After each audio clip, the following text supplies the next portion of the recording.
Welcome back to the Pathfinders podcast. I'm your host, Pete Schramm.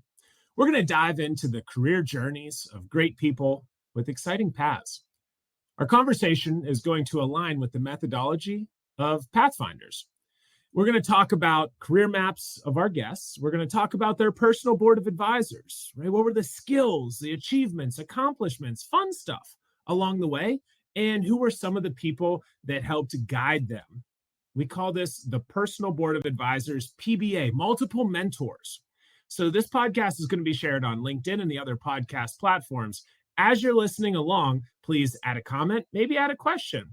I think you're going to find a lot of good tidbits from today, starting off with our guest's favorite quote. It is not the critic who counts, not the man who points out how the strong man stumbles or where the doer of deeds could have done better. The credit belongs to the man who is actually in the arena.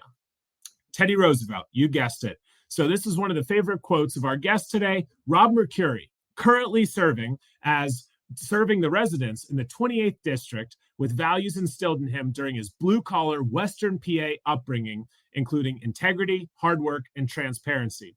Full disclosure, I met Rob a couple of years ago, and I don't know how many people are out there that the more you meet them, you learn more cool things about them, learn more great things about them, and you just say to yourself, holy smokes, we need more people like Rob in this world around us. No, he's not paying us to say any of these great things about him. They're all true, and other folks in Western PA and beyond would say the same things. Back to the scheduled programming. As a veteran, husband, father of three, and a small business owner in Pine Township, right outside of the Pittsburgh, Pennsylvania area, Rob has worked to make progress across a number of legislative priorities, including fiscal responsibility, responsible energy expansion, educational choices, effective and efficient government. So he does a lot of things in a bunch of different aspects of the community, personally, politically, professionally. In addition, he's focused much of his attention on improving the openness and accountability of government. Very, very true. Expanding educational opportunities while respecting taxpayers, reducing the cost of healthcare, developing programs to keep our communities safe, prioritizing the upkeep of critical infrastructure, and harnessing the potential of advanced energy economy for the benefit of residents and the future of our Commonwealth.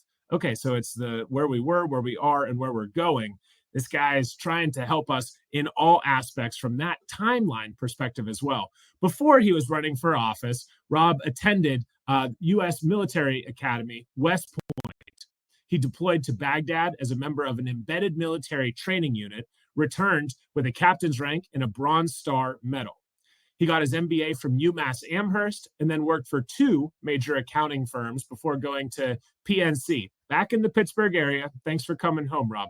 He rose to SVP in risk management and finance. Him and his wife, Kelsey, own a pack and ship retail business in Pine Township, again, near Pittsburgh.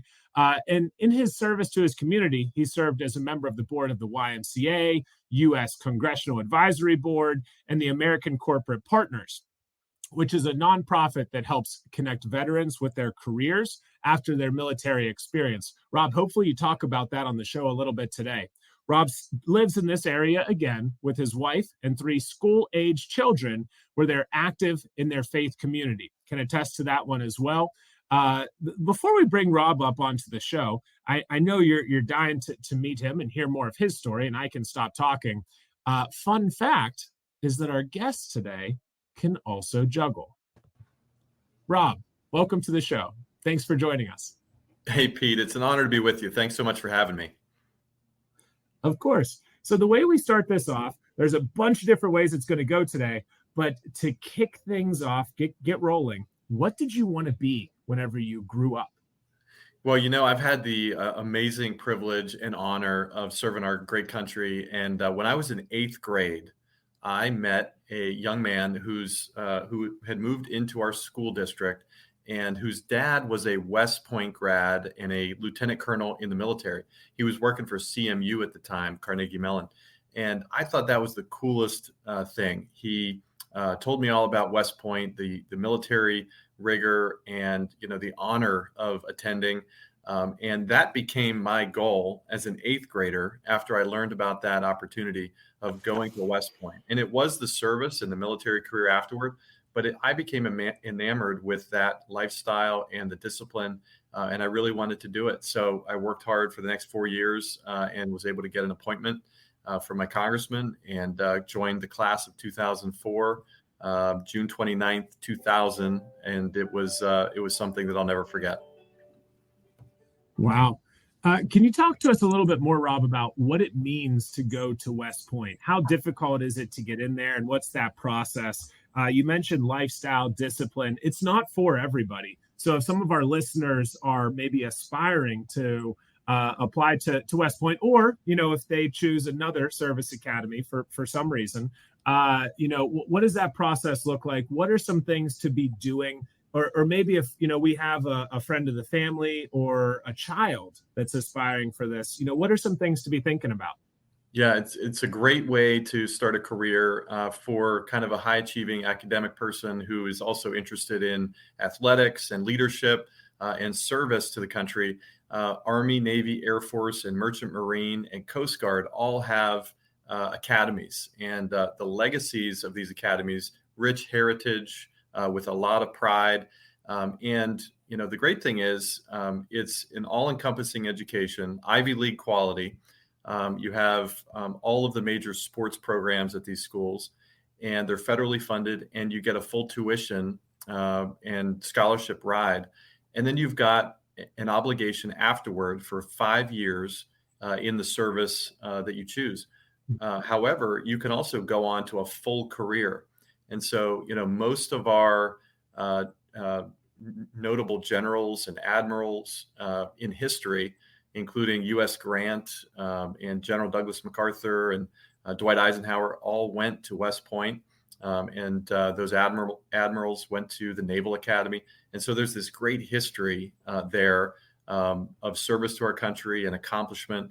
And that's really what became something that I became enamored with, and what so many young people now aspire to. And it's a great option for young people out there to consider. Rob, you mentioned the sports programs. At the time of this recording, I'm pretty sure both Army and Navy have decent college football records, right? Both undefeated. We'll see if that continues because the Army-Navy game, which is in usually the first Saturday in December, and it's usually the only game that's played that weekend, and it's got a great history as well. And about every day at both academies, your goal that year is to beat Navy, or if you're at the Naval Academy, to beat Army.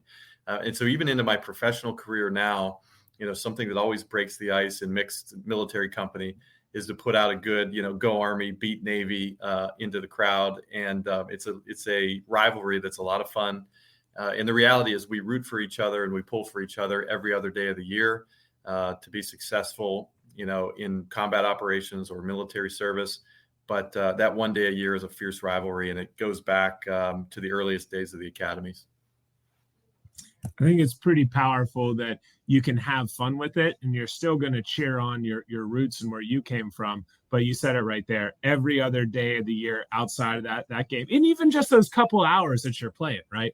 That's right. You're building up. You even gave a shout out to the other service academies. That's pretty powerful, and it kind of goes to show a little bit more about who you truly are, Rob. But hey, you didn't do what we might typically think of an Army soldier, right? You transitioned, into, you got an MBA along the way.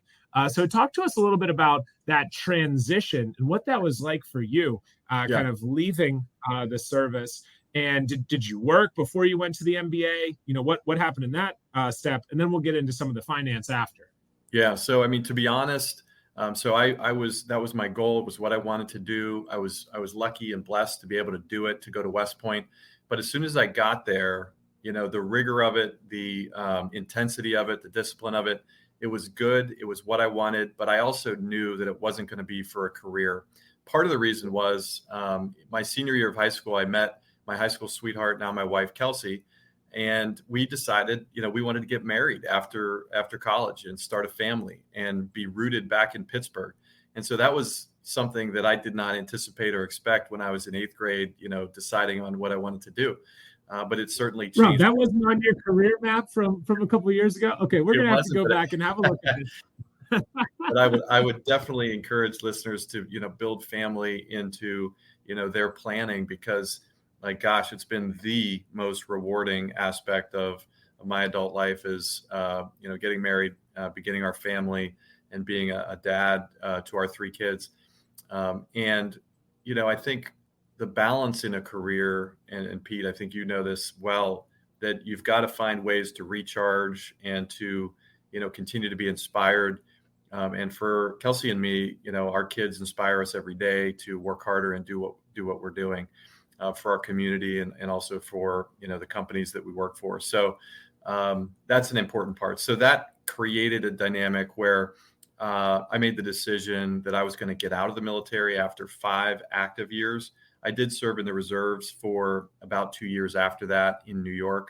But what we decided to do was begin to prepare for that. So I started early, and my wife Kelsey did too. After we graduated, I started a path to a deployment with my unit.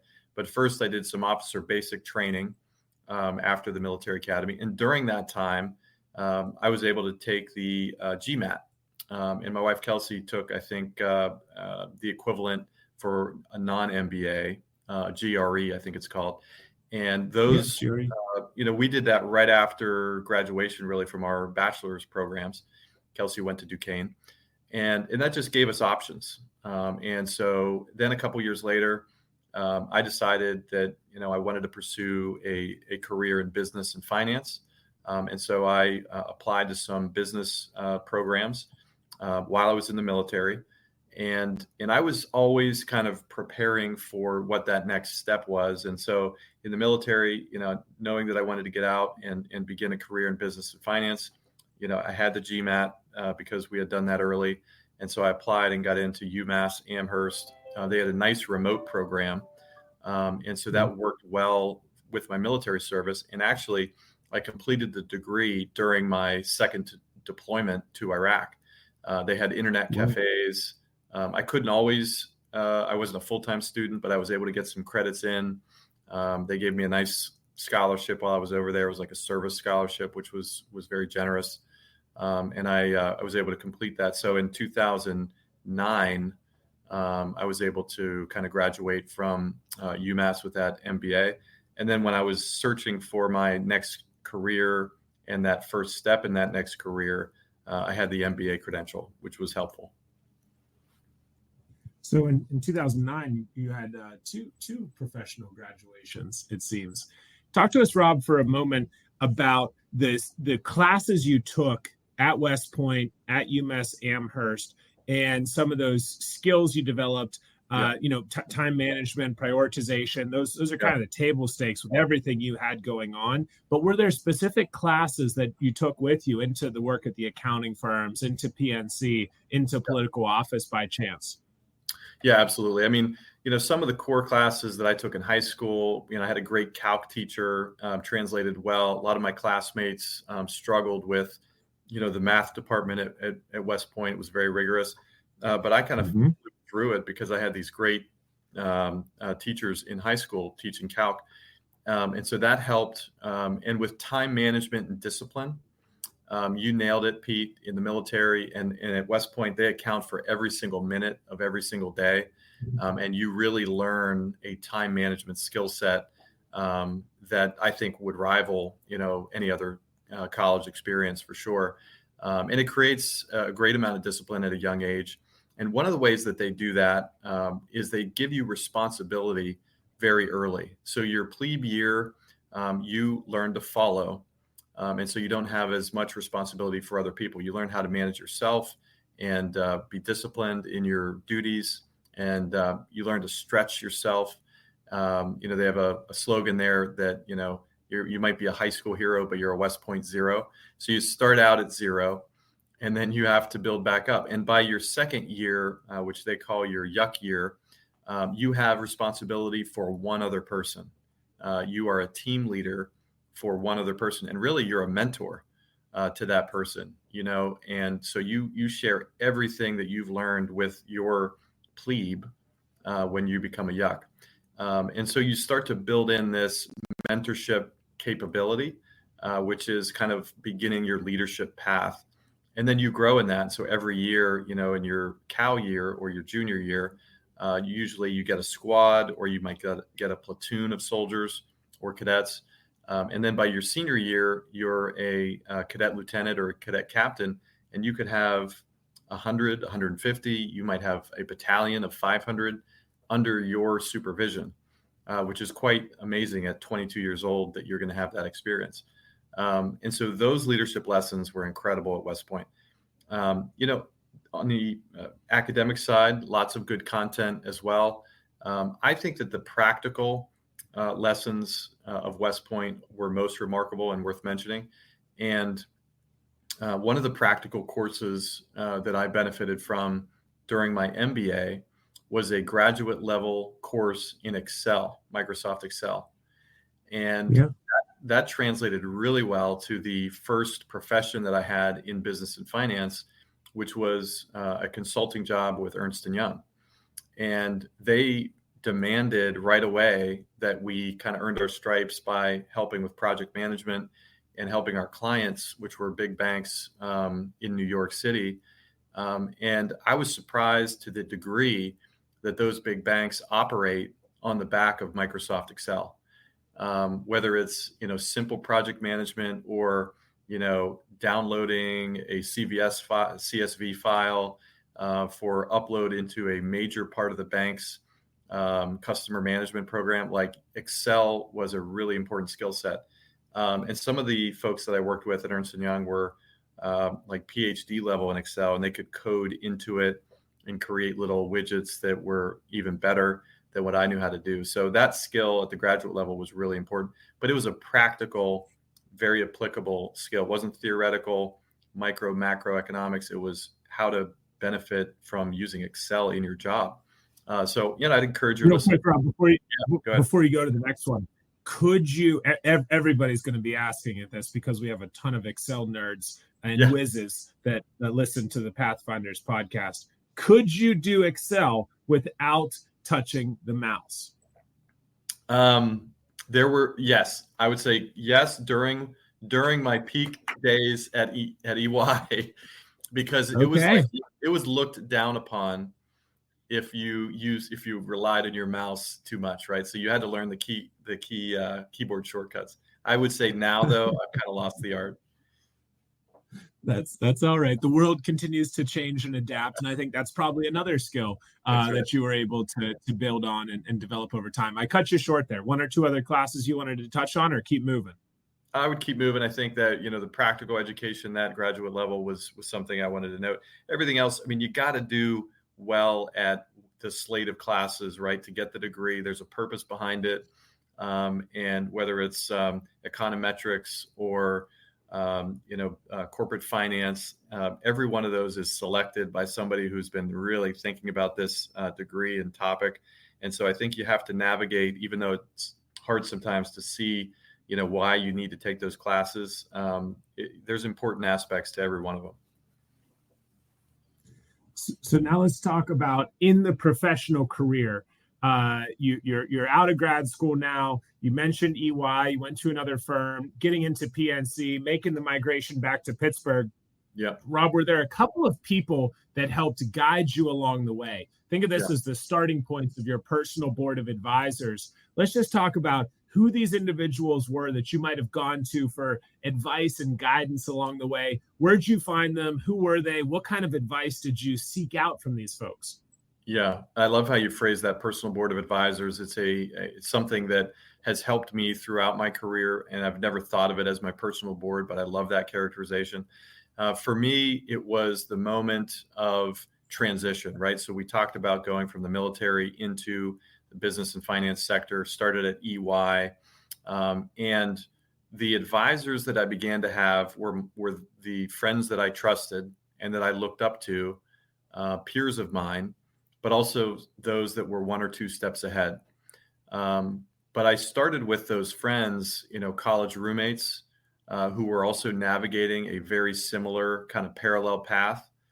And I found a lot of comfort in comparing notes with them about the path that I was on and how they were navigating it in their own way. And so, roommates, the guys that I was experiencing the military with, the first step for me was jumping out into business and finance at EY.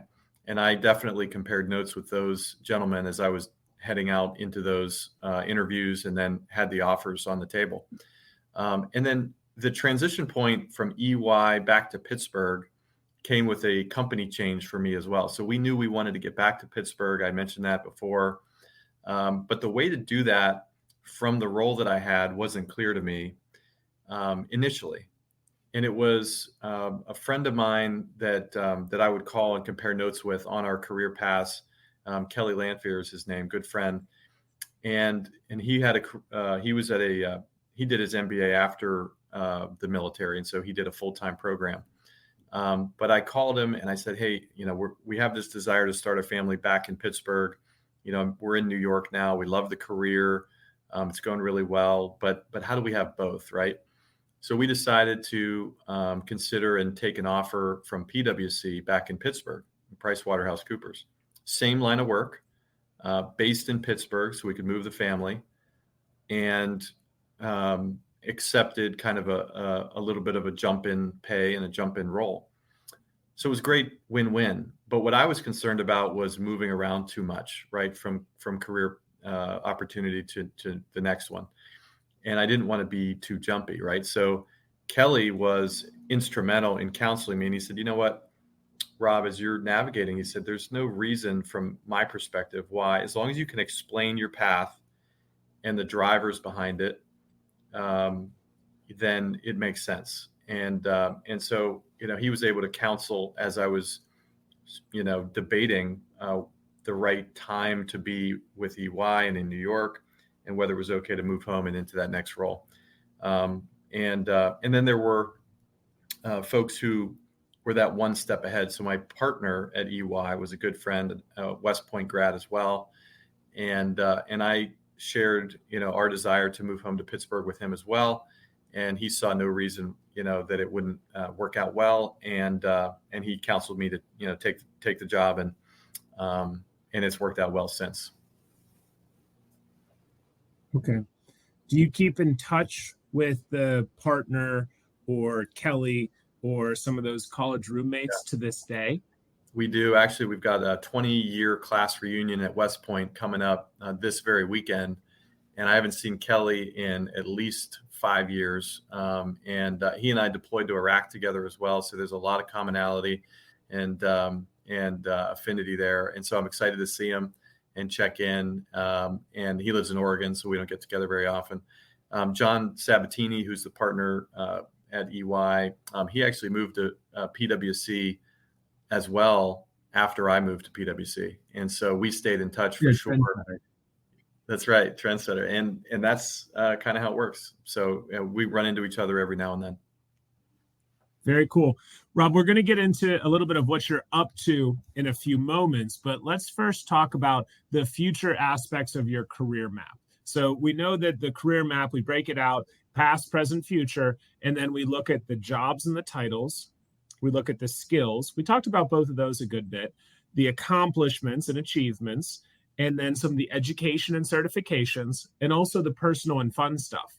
So you've hit in each of these columns as we've talked through where you've been and where you are. And it's pretty remarkable that you're able to integrate, whether you call it work-life balance, work-life harmony, work-life integration. There's a lot of moving pieces all the time. So as you look forward, talk to us a little bit about what these next aspirations are we call it the 5 dimensions of the career map.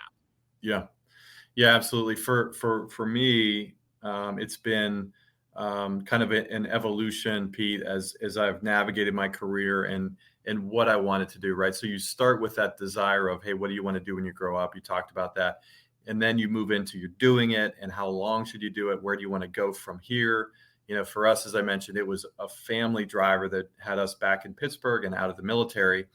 And the vision that Kelsey and I have for our career trajectory and our family is a community vision. And it is one of integration between work and life, but it's also one that includes our neighbors and our friends.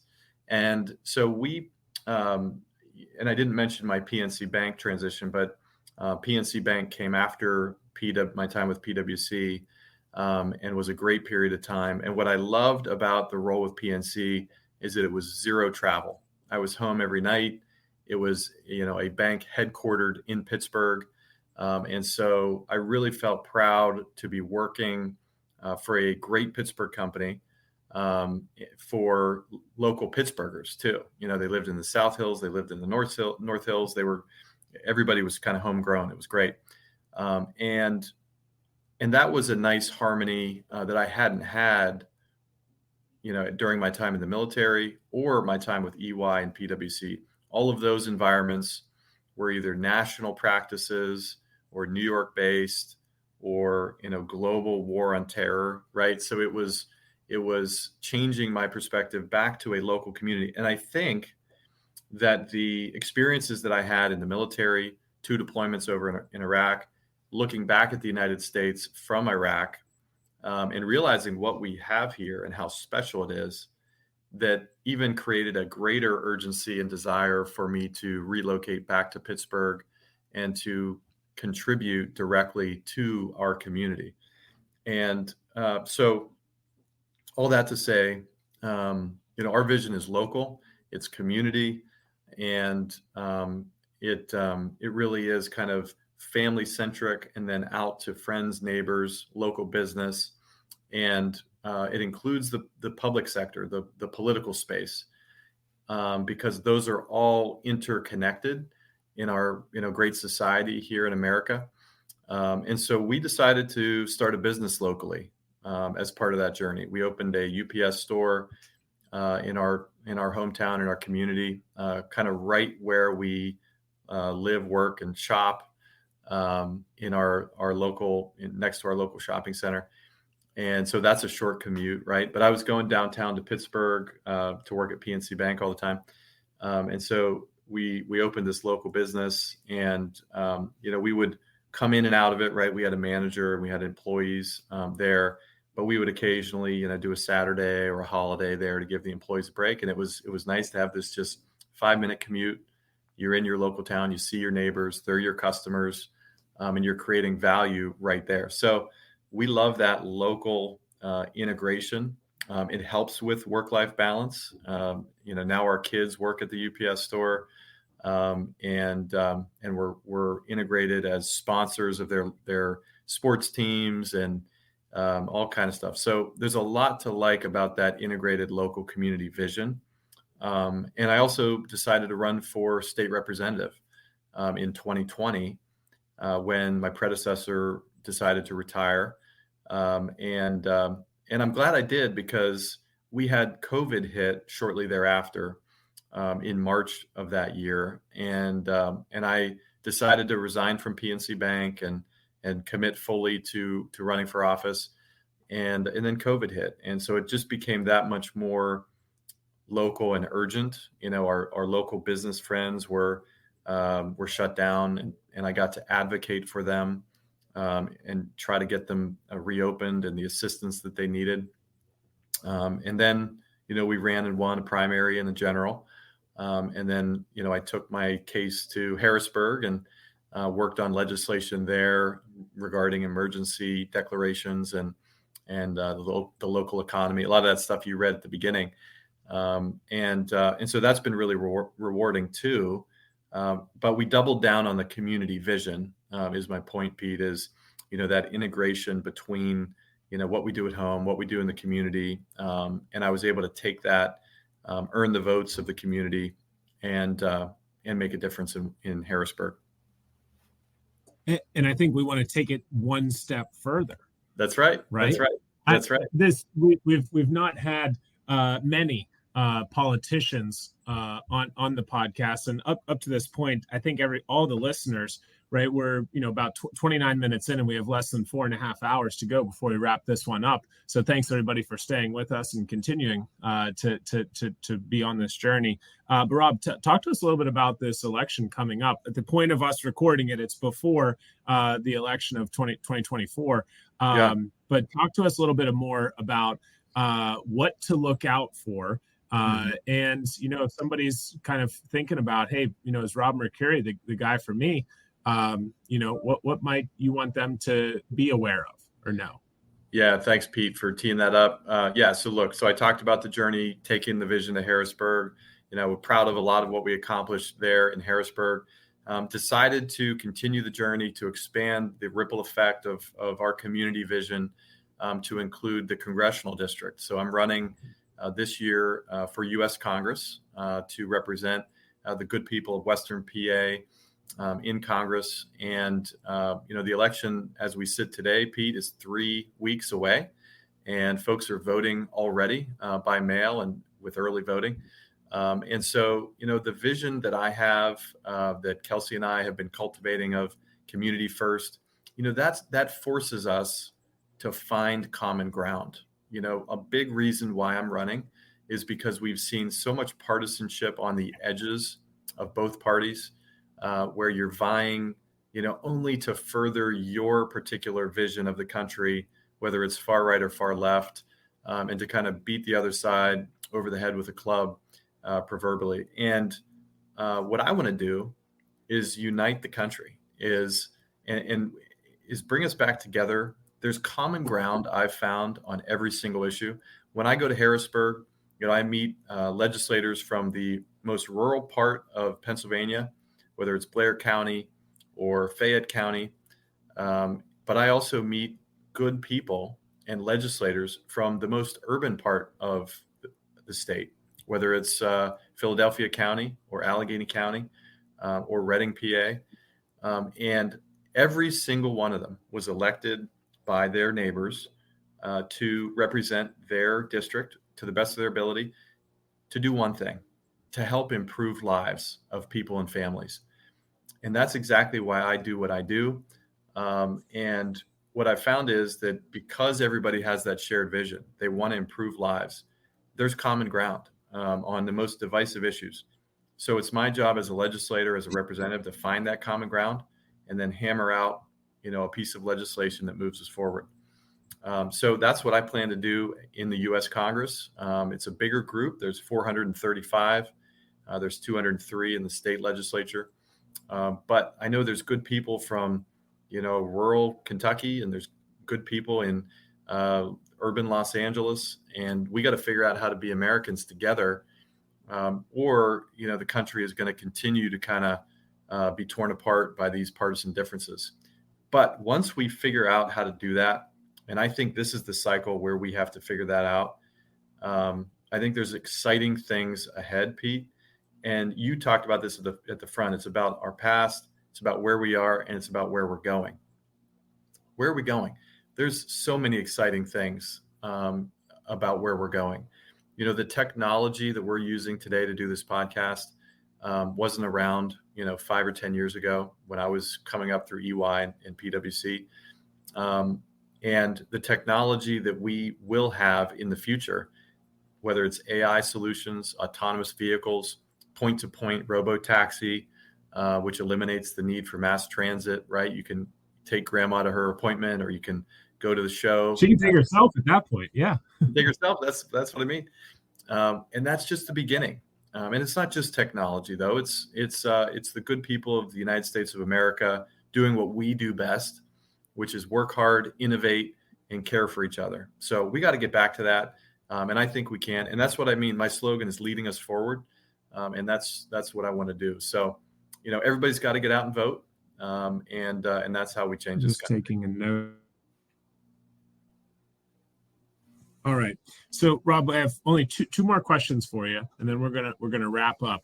And everybody's probably wondering, how in the world are you going to take 2 questions for the last 3.5 hours? But on here, you have a lot of things going on. You've always had a lot of pieces at home, at work, but you've talked about this common theme of growing with others. And whether you were a mentor or you were a mentee, my question is, how in the heck did you make time for this very, very important aspect of work? How do you build mentorship into your routine? Yeah.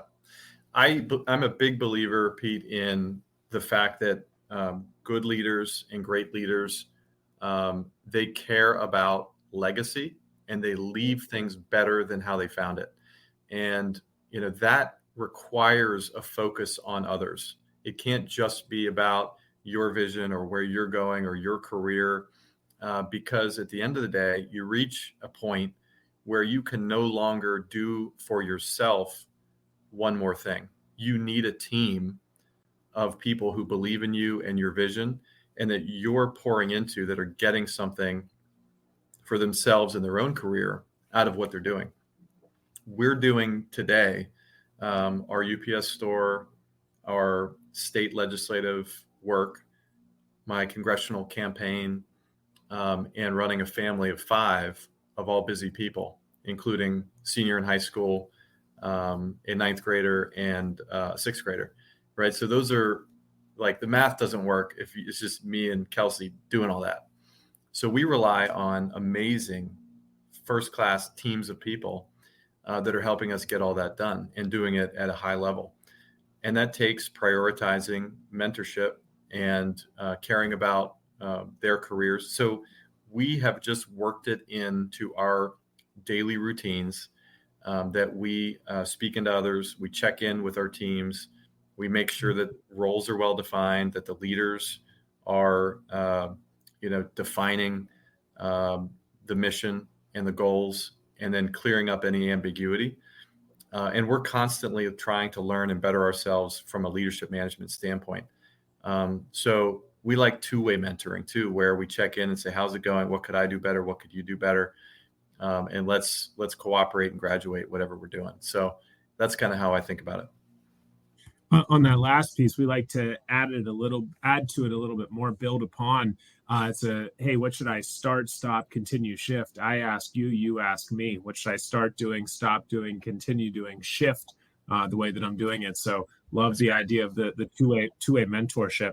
Last piece here, Rob, is, was we're talking to those earlier career professionals and some of the mid-career professionals, whether we are one of them or we're guiding or leading or in family with one, this idea of a career map and a personal board of advisors. Where do you see that value? Maybe you put your hat back on and say, hey, I'm at one of those big firms. I'm in corporate America again. How can this benefit the individuals, but also benefit the organizations too?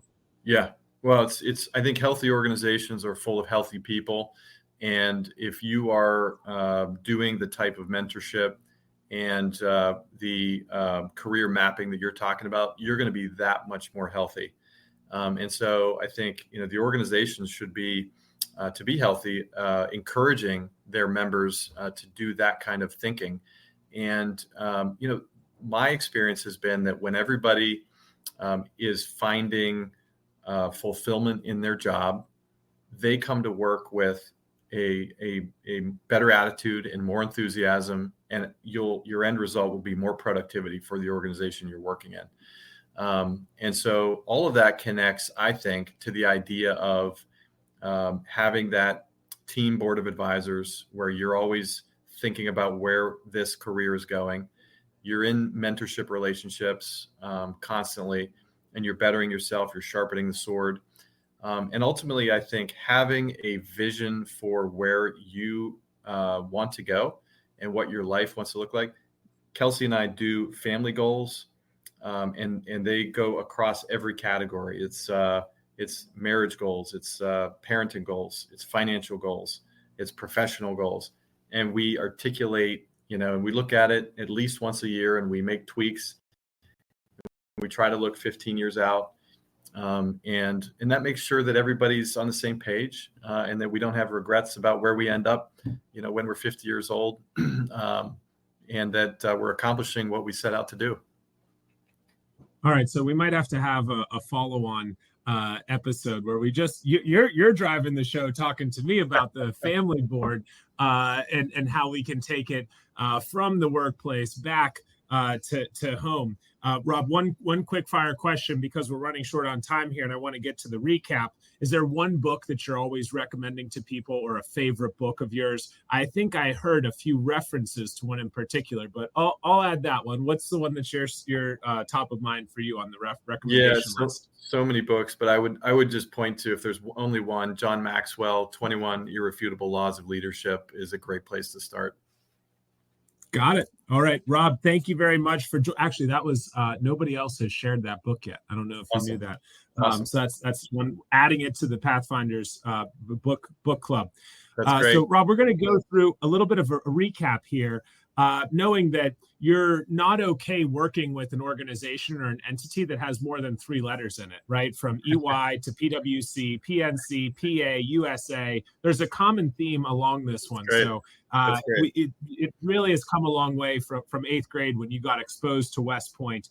You said that you're drawn to this lifestyle and discipline. Go Army, beat Navy was a recurring theme, but you also shared that you rooted for all service academies and branches and properly gave them a shout out. You built family into your career map early, and you were very, very clear that you wanted to be, prioritizing family. Shout out to your rock star wife, Kelsey, and the 3 kids. And also, smart move of you guys taking the GMAT and the GRE soon after graduation to set yourself up to have more opportunities as you continue to grow, flourish, and develop. So much so that in 2009, you had a graduation from the MBA and the Army as well, which taught you how to manage yourself first, stretch yourself from a high school hero to a West Point zero, into the plebe year, to the yuck year, getting into mentorship, the cow year, leading the small group, and the senior year. I don't know if there was a name for the senior year, so you're going to have to fill in that gap, with the potential to lead more than 100 people. And you're still not even out of undergrad. So leadership was absolutely huge. You also shared the power of what you learned in Microsoft Excel. So importance that there's a couple of soft skills along the way. And EY seemed to like that a lot. And they judged you a little bit whenever you thought about using your mouse, but you didn't really do it. Whenever it comes to the personal board of advisors building blocks, you mentioned that the buddy role from the college roommates were helpful, bouncing the ideas off of Kelly to successfully boomerang back to the Berg. You shared that moving is okay as long as we tell our story and explain our path.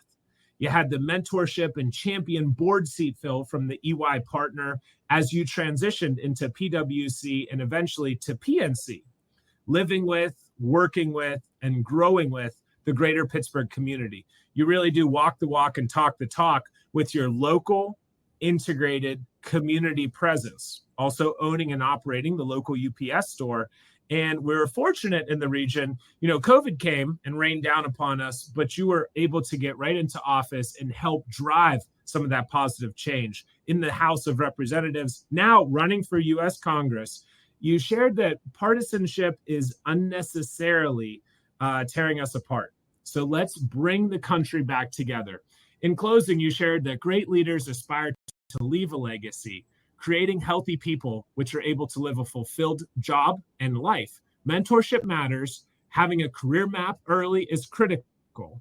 So overall, the collaborative shared mission of finding the common ground to improve lives is something that you want to continue doing. Rob, let's do this together. And thank you for leading us forward. Buddy, that was awesome. AI couldn't have summarized that any better. Appreciate it, Rob. Pete, thank you.